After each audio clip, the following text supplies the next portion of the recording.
Hey everybody, this is Jennifer, and this is Metatron is speaking.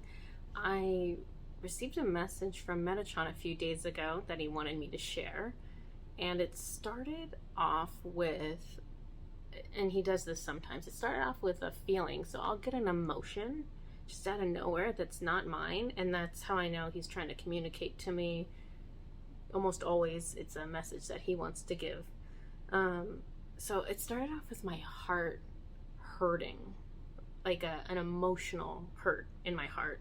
And so I asked him, I told him I feel someone's heart is hurting. Why are they hurting?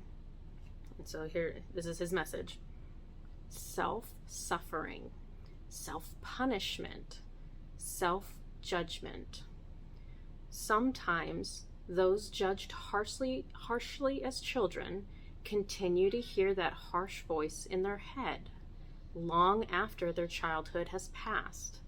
It's the voice of criticism, the voice of should have or shouldn't have, the voice that tells them they are not enough, that they are not worthy of love.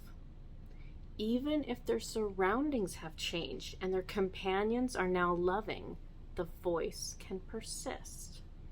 It's a programming of the mind. It doesn't know to stop. It can't stop on its own. It must be corrected.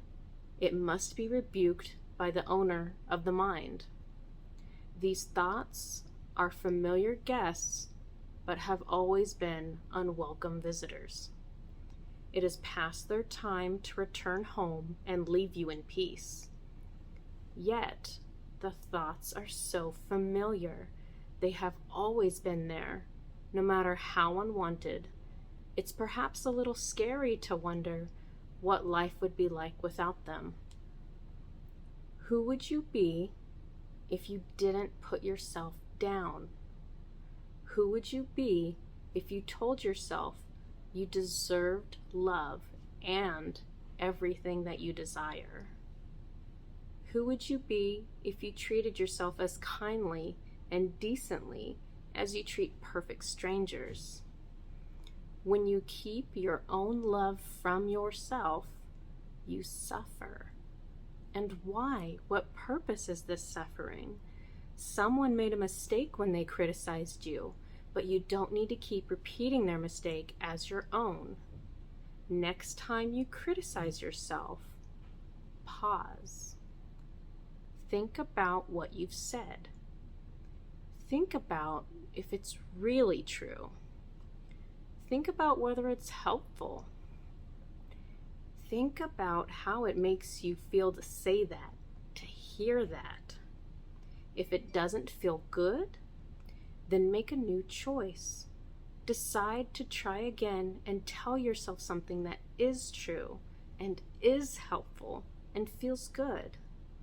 This will take a lot of mindfulness to catch yourself talk, and a lot of practice, and a lot of patience to practice telling yourself something new instead of telling yourself something familiar.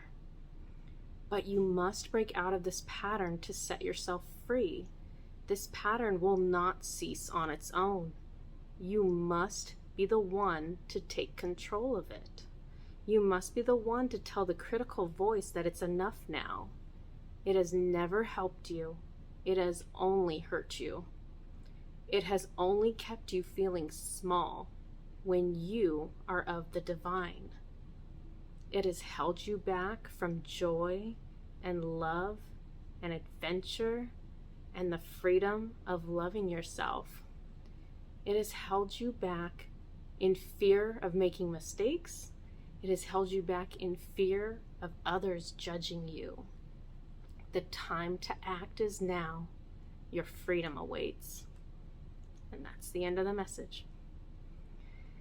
As I get more of these messages, I will absolutely continue to share them. Love you all, and I'll see you next time. Bye.